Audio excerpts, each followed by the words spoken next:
برادران ملت اسلامی، السلام علیکم ورحمۃ اللہ وبرکاتہ۔ الحمد للہ وکفا وسلام علی حبیبہ المصطفیٰ، اما بعد فاعوذ باللہ من الشیطان الرجیم، بسم اللہ الرحمن الرحیم۔ ثم لتسألن یومئذ عن النعیم، صدق اللہ مولانا العظیم۔ بارگاہ رسالت معاذ صلی اللہ تعالی علیہ وسلم میں درود پاک کا ہدیہ پیش کریں۔ اللہم صلی علی سیدنا و مولانا محمد معدن الجود والکرم وآلہ واصحابہ الکرام وابنہ الکریم وبارک وسلم صلاة دائمة سرمدا ابدا۔ قرآن عظیم میں اللہ رب العزت ارشاد فرماتا ہے، پھر تم سے ہر نعمت کے بارے میں ضرور پوچھا جائے گا۔ جو نعمتیں اللہ رب العزت نے تمہیں عطا فرمائی ہیں، ان سب کے بارے میں قیامت کے دن پھر سوال کیا جائے گا۔ یہ سورہ تکاثر ہے، جس میں اللہ تعالیٰ فرماتا ہے الہاکم التکاثر۔ بہت زیادہ چیزیں جب کسی کو مل جاتی ہیں تو غافل ہو جاتا ہے۔ تکاثر کہتے ہیں حد سے زیادہ کوئی چیز ہو جائے، چاہے وہ مال ہو، دولت ہو، دنیا ہو، جائیداد ہو، جس طرح کی بھی کوئی چیز ہو، خواہشات ہو، جب حد سے زیادہ ہو جاتی ہیں تو آدمی کو غافل بنا دیتی ہے۔ الہاکم التکاثر، اسی سورہ میں اللہ تعالیٰ نے فرمایا پھر یاد رکھو ہر نعمت کے بارے میں تم سے سوال کیا جائے گا۔ آج ہم لوگ اس سال کے آخری جمعہ میں آئے ہیں، 2024 ختم ہونے والا ہے۔ میرے عزیزوں، سب سے پہلے ہم سب کو یہ چاہیے کہ دنیا تو نئے سال کے آنے کے جشن کی تیاریوں میں ہے۔ گناہوں کے اڈے سجائے جا رہے ہوں گے، لوگ ادھر سے ادھر سفر بھی کر رہے ہوں گے، اہتمامات کر رہے ہوں گے، لوگ ایک نئے سال کے استقبال کی تیاریاں کر رہے ہیں۔ لیکن ایک مومن بندے کو یہ چاہیے کہ اس کے گزرے ہوئے سال کا وہ حساب بھی تو کر لے۔ حاسبوا قبل ان تحاسبوا، یہ فرمایا گیا ہے کہ اپنا حساب تم خود کر لو اس سے پہلے کہ اللہ تمہارا حساب لے لے۔ ہمارے گزرے ہوئے سال کے اندر کتنے دھکے کھائے، کتنی ٹھوکریں کھائی، کیا کیا نقصانات اٹھائے۔ سب سے بڑی بات تو یہ ہے کہ ہم نے کتنی عبادتیں کی، کتنی ریاضتیں کی، کتنی نمازیں ہماری ضائع ہوئی۔ یہ اگر محاسبہ کر لے انسان تو شاید ہو سکتا ہے آنے والا نیا سال اس کا بہتر طریقے سے استقبال ہو سکے۔ لیکن اگر صرف جشن کی تیاریاں کرتا ہے اور ہر نئے سال میں وہ اسی طرح کے دھوم دھڑاکوں سے داخل ہوتا ہے تو گزرے ہوئے سالوں کی غلطیاں اسے کبھی یاد نہیں آتی۔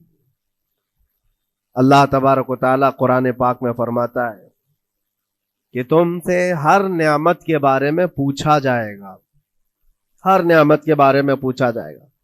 حدیث پاک میں ہے، نبی کریم صلی اللہ تعالیٰ علیہ وسلم فرماتے ہیں کوئی انسان قیامت کے میدان سے اس وقت تک اپنا پیر نہیں ہٹا سکتا جب تک 5 سوالات اس سے نہ کر لیے جائیں۔ 5 سوالات میں سب سے پہلا سوال کیا ہوگا؟ اللہ تعالیٰ یہ پوچھے گا کہ میں نے تجھے جوانی دی، تو نے کہاں کہاں خرچہ کیا؟ یہ پہلا سوال ہے۔ اور محدثین و مفسرین فرماتے ہیں کہ ایک سوال کے جواب میں بندے کو 500 سال بھی لگ سکتے ہیں۔ اپنی صرف جوانی کا حساب دیتے دیتے کسی کو 500 سال، کسی کو 700 سال لگ جاتے ہیں۔ باقی کے جو 4 سوالات ہیں وہ بعد میں ہیں۔ اللہ نے صحت عطا کی تو اس کا استعمال کیسے کیا، دولت عطا کی تو اس کا استعمال کہاں کیا۔ صرف جوانی کا جواب دینے میں جب 500 سال لگ جاتے ہیں تو پوری زندگی کا حساب کیا دے پائے گا؟ اسی لیے میرے عزیزوں، جس کے پاس آج جوانی ہے یا گزر چکی ہے وہ غنیمت جانے، ایک ایک لمحے کو غنیمت جانے۔ اور ایک حدیث پاک میں آپ کو بتاتا ہوں، اللہ کے حبیب صلی اللہ تعالی علیہ وسلم فرماتے ہیں 5 چیزوں کو 5 چیزوں سے پہلے غنیمت جانو۔ اس میں سے 2-3 میں ذکر کرتا ہوں۔ حضور پاک صلی اللہ تعالی علیہ وسلم فرماتے ہیں اپنی صحت کو غنیمت جانو بیمار ہونے سے پہلے۔ آج صحت مند ہو تو اس کی قدر کرو بیمار ہونے سے پہلے. ہاتھ نہیں ٹوٹا ہے ابھی, پاؤں نہیں ٹوٹا ہے, سر سلامت ہے, سوچنے کی طاقت ہے, زبان سلامت ہے. اپنی صحت کو غنیمت جانو اور ہر دن اللہ کا شکر ادا کرو کہ مولا میری طاقت اور میری حیثیت سے زیادہ تو نے مجھے عطا کیا ہے. اور اگر اپنی صحت کا خیال نہیں ہے, قدر نہیں ہے, تو جاؤ کبھی کسی کینسر ہاسپٹل میں جا کر کے دیکھو, کئی ایسے لوگ ہیں جو موت اور حیات کے بیچ لڑ رہے ہیں.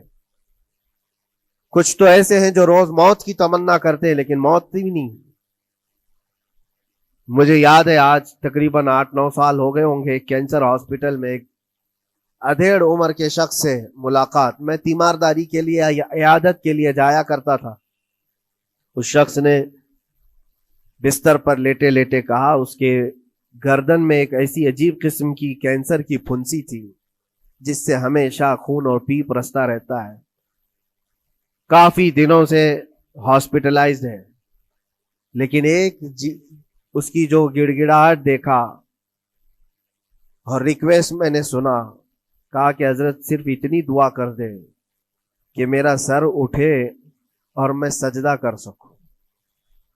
اس لیے کہ جوانی میں نے سجدے نہیں کی, اللہ کے عبادت نہیں کی, اور آج شدت سے خواہش ہوتی ہے کہ میں عبادت کروں یا سجدہ کروں, لیکن سر اٹھاتا ہوں تو یہاں سے پیپ اور خون شروع ہو جاتا ہے. اب وہ طاقت نہیں ہے. اس دن میرے دل پہ یہ بات لگی, کیا سچ فرمایا میرے آقا صلی اللہ علیہ وسلم نے, اپنی صحت کو غنیمت جانو بیمار ہونے سے پہلے. کہیں ایسا وقت نہ آئے کہ تم سجدہ کرنا چاہو لیکن تمہارا سر اٹھانے کے قابل بھی نہ رہے, تمہارے پاس وہ طبیعت بھی نہ رہے. ایک یہ تو پہلی چیز ہے. دوسری چیز, نبی مکرم صلی اللہ علیہ وسلم ارشاد فرماتے ہیں کہ تم اپنی جوانی کو غنیمت جانو بڑھاپا آنے سے پہلے. جوانی کو غنیمت جانو بڑھاپا آنے سے پہلے. آپ کو پتا نہیں ہے بڑھاپا کیا ہوتا ہے؟ بڑھاپے میں صرف خواہشیں رہ جاتی ہیں, کرنے کی تمنا رہ جاتی ہے لیکن طاقت نہیں رہتی.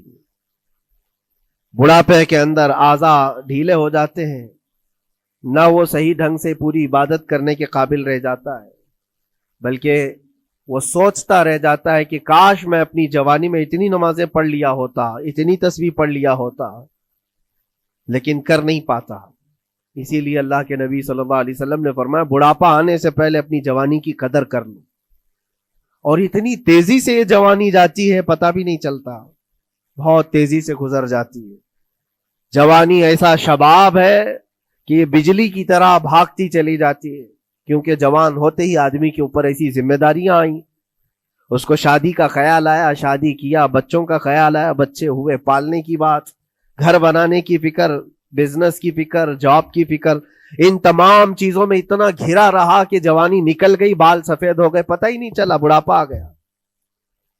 اور اس کے بعد بڑھاپے میں اس کو احتساب کرنے کا موقع ملے تو سوچتا ہے کہ میرے پاس جوانی کے اتنے سال تھے, کاش میں عبادت کیا ہوتا یا کچھ کر لیا ہوتا. لیکن ایک بات یاد رکھو, گیا وقت پھر ہاتھ آتا نہیں, سدا دور دورہ دکھاتا نہیں. سب سے قیمتی چیز دنیا کی یہ وقت ہے جو گزر جاتا ہے. آج کا جمعہ پھر ہم صدیوں بعد بھی یا جتنی بھی زندگی ہو یہ دوبارہ نہیں لے سکتے, یہ واپس نہیں آئے گا ہماری زندگی میں. 2024 کا یہ آخری جمعہ ہے, پوری دنیا سر پٹک لے دوبارہ یہ جمعہ واپس نہیں لا سکتی گزر جانے کے بعد. یہ نظام کائنات ہے, وقت گزر رہا ہے. الوقت کالسیف, یہ وقت تلوار کی طرح ہے, اس کو تم کاٹ دو ورنہ یہ تمہیں کاٹے گا. تیسری چیز رسول پاک صلی اللہ تعالی علیہ وسلم ارشاد فرماتے ہیں, 2 چیزیں میں نے بتایا. پہلی یہ کہ صحت کو اپنی قدر کرو, غنیمت جانو بیمار ہونے سے پہلے. دوسری چیز ہے اپنی جوانی کی قدر کرو بڑھاپا آنے سے پہلے. اور تیسری سب سے امپورٹنٹ ہے, اللہ کے نبی نے فرمایا زندگی کو غنیمت جانو موت آنے سے پہلے. پہلے والی 2 چیزوں میں تو تمہارے پاس موقع تو ہے. صحت چلی گئی, بیمار ہے, لیکن بیماری میں بھی توبہ کر رہا ہے, اللہ اللہ کر رہا ہے, چلو ٹھیک ہے. جوانی چلی گئی لیکن بڑھاپا ہے, بڑھاپا میں تو اللہ اللہ کر رہا ہے, عبادت کر رہا ہے. یہ دونوں میں تو موقع ہے, لیکن زندگی ختم ہو گئی, موت آ گئی, تب پھر کیا ہے؟ موت کے بعد پھر کوئی عمل نہیں، موت کے بعد کوئی عمل نہیں۔ حضرت سفیان ثوری رضی اللہ تعالیٰ عنہ کی وہ بات مجھے یاد آتی ہے، ایک جنازہ جا رہا تھا اور اس جنازے کے پیچھے ایک 8 سال کی بچی روتی ہوئی جا رہی تھی، اس کے باپ کا جنازہ تھا، بہت رو رہی تھی، بہت گڑ گڑا رہی تھی۔ کیا جملہ کہہ رہی تھی؟ کہتی تھی کہ ہمارے گھر پر، ہم پر جو آج مصیبت آئی ہے، اس سے بڑی مصیبت کبھی آئی نہیں، بہت بڑا صدمہ ہے، بہت بڑی مصیبت ہے۔ تو حضرت سفیان ثوری نے اس بچی سے کہا، بیٹا تمہارے اوپر جو مصیبت آئی، تمہارے گھر پر جو آئی، وہ کل کو ٹھیک ہو جائے گی، تم پھر معمول پر آ جاؤ گے، بلکہ بات یہ ہے تمہارے باپ پر جو آئی ہے وہ سب سے بڑی ہے، وہ موت ہے، وہ سب سے بڑی ہے، کیونکہ وہ پلٹ کر کے آنے والا نہیں ہے۔ جنازے کو دفن کر دیا گیا۔ دوسرے دن قبرستان میں حضرت سفیان ثوری کہتے ہیں اسی قبر کے پاس میں اس بچی کو روتے ہوئے دیکھا۔ بچی کو باپ سے بڑا لگاؤ رہا ہوگا، قبر کے پاس بیٹھ کر کے رو رہی تھی، یوں کہہ رہی تھی، ابا آپ بیمار تھے، میں دوائی لا دیتی تھی، آپ سونے کے لیے جاتے میں بستر جھاڑ دیتی تھی اور بچھونے بچھا دیتی، آپ کو اڑا دیتی چادر، اور آپ کو کھانا میں لا کر پروس دیتی۔ کل کی رات کیسی گزری؟ کیا کسی نے دوائی پوچھی آپ کو؟ کیا کسی نے کھانا پوچھا آپ کو؟ کیا کسی نے بستر جھاڑ کر دیا اور کسی نے آپ کو اوڑھنا اڑایا؟ وہ روتی ہوئی اپنے باپ سے، مرحوم باپ سے باتیں کہی جا رہی تھی۔ حضرت سفیان ثوری اٹھاتے اور کہتے ہیں، بیٹا یہ سوالات اب نہ کر اپنے باپ کو کہ کسی نے کھانا پوچھا، دوائی پوچھی، بستر بچھایا، نہیں، اب یہ پوچھ اپنے باپ سے، کل ہم نے جو آپ کو صحیح سلامت دفن کیا، چہرہ ابھی تک سلامت ہے یا نہیں؟ ابھی تک پیٹ سلامت ہے یا نہیں کہ پھاڑ دیا گیا؟ کفن ابھی تک باقی ہے یا چھین لیا گیا ہے؟ یہ پوچھ اپنے باپ سے کہ کل ہم نے جب دفنایا تھا تو خوشبوؤں میں دفنایا تھا، پوچھ اپنے باپ سے کہیں کیڑے تو نہیں چڑھ گئے آج، کیونکہ یہ ہونے والا ہے اب قبر کی زندگی میں۔ عزیزان گرامی وقار، اسی لیے حضرت مولا علی کرم اللہ وجہہ الکریم جب قبرستان جاتے سلام کرتے قبر والوں کو، اور اس کے بعد ایک ایک گھنٹہ کھڑے ہو کر روتے تھے۔ حضرت سعید ابن مسیب کہتے ہیں، میں مولا علی کرم اللہ وجہہ الکریم سے پوچھا، آپ قبر والوں کے پاس کھڑے ہو کر کیوں رو رہے ہیں؟ حضرت علی فرماتے، میں نے ان سے پوچھا کیا حال ہے تمہارا اے قبر والوں؟ انہوں نے جو جواب دیا، سعید اگر تم بھی سنتے تو روتے۔ کہا کیا جواب دیتے ہیں قبروں والے؟ مولا علی کرم اللہ وجہہ الکریم فرماتے ہیں، وہ مجھے جواب دے رہے ہیں کہ اے علی، ہمارے گھر والوں نے تو ہمیں صحیح سلامت دفنایا تھا، ہمارے چہروں پر مسلسل آج دن اور رات بچھو چھوڑ دیے گئے، ہمارے چہروں پر آج اور ہماری ناک پر بچھو ڈنک مارتے ہیں، ہمارے بالوں میں جس کو ہم آئینے کے سامنے کھڑے ہو کر گھنٹوں سجایا کرتے تھے، پیپ بھر دیے گئے ہیں، اور ہمارے چہرے کی چمڑیاں جھلس گئی۔ یہ سارے جوابات میرے عزیزوں قبروں والوں کے ہیں۔ اس منزل تک ہر ایک کو پہنچنا ہے، اسی لیے سال گزرنے سے پہلے اپنی زندگی کا احتساب کرو۔ اللہ رب العزت نے ابھی بھی ہمیں موقع عطا کیا ہے، ابھی تمہاری زندگی ختم نہیں ہوئی، سانس لے رہے ہو، توبہ کر لو، دعائیں کرو کہ مولا کریم ہمارے لیے نیا سال خیر و برکت والا بنا، گناہوں سے بچنے والا بنا۔ کچھ لوگوں کی حالت یہ ہے کہ گناہوں پہ گناہ جب ہو جاتے ہیں تو نا امیدی کے شکار ہوتے ہیں، اب کیا ہونے والا ہے، میں تو بہت پاپی ہوں، بہت خطا کار ہوں، مجھ سے تو بڑے بڑے گناہ ہو گئے ہیں، اب میں کیا کر سکتا ہوں؟ نا امیدی کفر ہے میرے عزیز۔ آپ کو بتاؤں، رسول پاک صلی اللہ تعالی علیہ وسلم ایک مرتبہ صحابہ سے فرماتے ہیں، تمہیں پتا ہے اللہ رب العزت کا کرم اور اس کا رحم کیسا ہے؟ مسکرانے لگے۔ صحابہ نے پوچھا آپ کیوں مسکرا رہے ہیں؟ کہا اللہ تبارک و تعالی فرماتا ہے کہ صحرا میں چلنے والا ایک آدمی، غور سے سنیے گا، صحرا ڈیزرٹ، صرف ریت کا میدان، کہیں کوئی جھاڑ نہیں، کوئی عمارت نہیں، کوئی چھاؤں لینے کی جگہ نہیں، کوئی ایک بندہ اپنی اونٹنی پر ساز و سامان رکھ کر کے چل رہا تھا۔ صحرا کا سب سے بڑا پرابلم یہ ہوتا ہے کہ راستہ معلوم نہیں ہوتا، ہر طرف تو سیدھا ہی راستہ دکھتا ہے، ڈائریکشن پتہ ہی نہیں ہوتا. چاروں طرف سے آسمان ملا ہوا دکھتا ہے, جیسے سمندر ہے ویسے صحرا ہے. کبھی اگر آپ نے سفر کیا ہو, ہم نے مصر میں دیکھا ہے 200-250 کلومیٹر تک گاڑی چلتی ہے, ایک درخت بھی نہیں آتا, ایک عمارت بھی نہیں آتی صحرا میں. راستے بھول جاتے ہیں لوگ. پہلے کے دور میں تو کوئی نیویگیشن بھی نہیں تھا. تو کوئی بندہ ایسے جو اونٹنی پر ساز و سامان رکھ کر کے سفر کر رہا ہے اور ایک جگہ تھک کر کے سو گیا صحرا میں. سنی ہے یہ مثال فرما رہے میرے آقا صلی اللہ علیہ وسلم. تھک کر کے سو گیا اور جیسے اس کی نیند کھلی تو دیکھا اونٹنی ساز و سامان کے ساتھ غائب ہے, کچھ بھی نہیں ہے اس کے پاس. کھانے پینے کی جو چیزیں تھی, ساز و سامان تھا, سب اونٹنی کے ساتھ غائب ہو گیا. اب وہ بیچ صحرا میں اتنا حیران اور پریشان, اٹھ کر کے تلاشنے لگا. اب اس کو نہ راستہ دکھائی دے نہ اپنی اونٹنی دکھائی دے. شدت پیاس کی وجہ سے اب وہ جگہ جگہ پانی تلاش کر رہا ہے, پانی بھی نہیں ملتا صحرا میں. موج سراب جس کو کہتے ہیں نا, موج سراب کیا ہے؟ ریت چمکتی ہے سورج کی دھوپ سے اور انسان کو ایسا لگتا ہے ادھر پانی ہے, اور وہاں تک پہنچتا ہے تو پانی نہیں ہوتا, ریت ہوتی ہے. وہ اسی پانی کو تلاش کرتے کرتے صحرا میں مر جاتا ہے. صحرا میں بہت لوگوں کی موتیں ہوتی ہیں, پہلے بہت لوگ مر جاتے تھے جو راستہ بھٹکتے تھے. اب حدیث پاک میں فرمایا گیا وہ بندہ جس کی اونٹنی غائب ہو گئی, ساز و سامان بھی نہیں, ڈھونڈتا رہا پورا دن پوری رات, تھک ہار کر کے آزا جواب دے گئے. اب نہ پانی ملتا ہے, نہ کھانا ملتا ہے, نہ اپنی سواری ملتی ہے. ایک جگہ آ کر بیٹھ گیا, اپنی آخری سانسیں گن رہا تھا, کیونکہ اب آزا جواب دے گئے تھے. سخت شدت کی دھوپ, صحرا کی تپتی ہوئی زمین اور بھوک و پیاس کی تکلیف الگ. جیسی ہی وہ لیٹا اس کی آنکھ لگ گئی, اس کو لگا اب یہ میری آخری سانسیں ہیں, اب مرنے کا وقت قریب آ گیا ہے. پھر اس کی آنکھ کھلتی ہے. آنکھ کھلتی ہے تو دیکھتا ہے اس کی اونٹنی ساز و سامان کے ساتھ پاس میں کھڑی ہے, کھانا بھی بھرا ہوا ہے, پانی بھی بھرا ہوا ہے, سب کچھ ہے. اب نبی پاک صلی اللہ تعالی علیہ وسلم صحابہ سے پوچھتے ہیں, عرب والے بہت اچھی طرح جانتے تھے صحرا کا سفر کیا ہوتا ہے. پوچھتے ہیں اے میرے صحابہ بتاؤ اس بندے کو اپنی گمشدہ اونٹنی ملنے کا کتنا اچھا لگ رہا ہوگا, کتنی اس کو خوشی ہوئی ہوگی. صحابہ کہتے ہیں یا رسول اللہ صلی اللہ علیہ وسلم اس کی تو جان میں جان آ گئی, صحرا میں اپنی گمشدہ اونٹنی مل جائے, کھویا ہوا سامان, اپنی گمشدہ سواری اور پانی مل جائے, یہ تو حیات نو کی ایک بہت بڑی خوشخبری ہے اس کے لیے.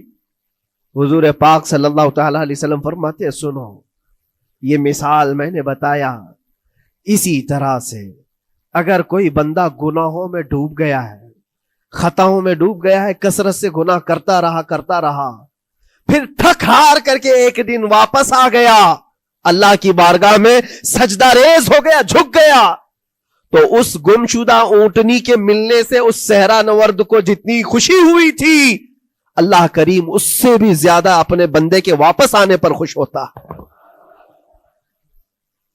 اپنے بندے کے واپس آنے پر خوش ہوتا ہے رب تبارک و تعالی کہ میرا کھویا ہوا بندہ میرے دربار میں واپس آ گیا ہے. آج ہمارے پاس وقت ہے واپس پلٹنے کا. میرے عزیزو نا امید نہ ہو, ہمیں ہمارے جانے سے پہلے حساب کرنے کے لیے مولا نے وقت دیا ہے. پتا ہے آپ کو, یہ بھی میرے آقا صلی اللہ تعالی علیہ وسلم کی رحمت کاملہ ہے. رب تبارک و تعالیٰ سے آپ نے یہ دعا کر کے اپنی امت کے لیے اتنا وقت دلایا ہے کہ اللہ تبارک و تعالیٰ سے حضور صلی اللہ علیہ وسلم نے یوں عرض کیا کہ مولا میری امت کو توبہ کی مہلت دے, توفیق دے, مہلت دے. کہا کہ مرنے سے 1 سال پہلے تک؟ کہا نہیں, یہ بہت لمبا وقت ہے, پتا تو نہیں ہے مرنے سے 1 سال پہلے توبہ کرے گا, کب موت آنے والی معلوم نہیں. کہا مرنے سے مہینہ پہلے تک؟ کہا نہیں, یہ بھی وقت زیادہ ہے. کہا مرنے سے 1 دن پہلے کوئی توبہ کر لے تو معاف کر دیا جائے گا.